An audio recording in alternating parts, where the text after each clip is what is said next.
Thanks for coming by. I'm sure you're very anxious to get out on track. It's taken a lot of effort to get to F1. Congratulations. But the real work starts now. This is... Claire, motorsports journalist. Nice to meet you. You'll be seeing quite a lot of me throughout the season. So, you had a pretty impressive junior career. How are you feeling about your move into F1? Do you think you have what it takes? Let's save the questions for a proper interview, shall we? I'm sure you'll have a lot more to talk about once there's been some action on track. I think we could fit you in after FP1 if you're free. That works for me. I'll grab you the second you finish on the track. Remember, the relationship you have with the team can be affected by what you say to the media. So be careful. Anyway, it's time to catch up with Carl. He's waiting for you in the data center. Good luck out there today.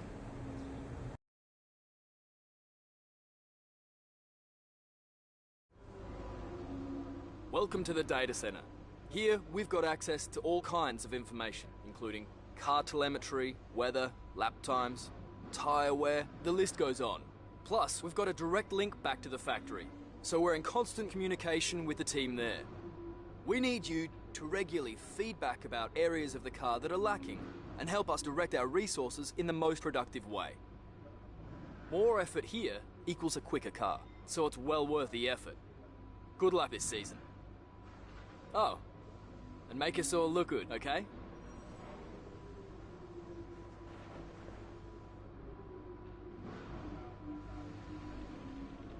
Welcome to your new team. As you're well aware, Mercedes have been mighty over the past few years, so there's going to be a lot expected of you right from the start.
Welcome to Melbourne, where the practice session is about to start for this weekend's Australian Grand Prix.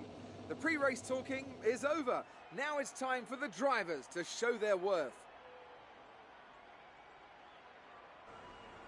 I'm here with Anthony Davidson once again. Nice to see you, Ant, and I wanted to ask you about how you go about improving the car over the course of a practice session. How much would you say is already known from the pre-race simulations? And how much do you have to do, how much do you have to work on with a real car on a real circuit? Well, that's a good question, Crofty, and I suppose the simple answer is that there's no such thing as too much information. As you say, the bigger teams have very complex simulations, vast numbers of clever people crunching the numbers back at base, but what they can't tell you is stuff like how the track condition's going to be, or what the temperature's going to be doing over the course of the day, and how all of that's going to be interacting with the tyre. There are so many millions of tiny variables involved in getting these cars around a racetrack quickly, but the computer can't tailor the car to a driver's specific balance requirements. At some point, you still need to put a human being in there and have them feel it through the seat of their pants. And that's why we end up with different drivers having different setups. So what I'm trying to say is, Crofty, nothing beats on-track testing.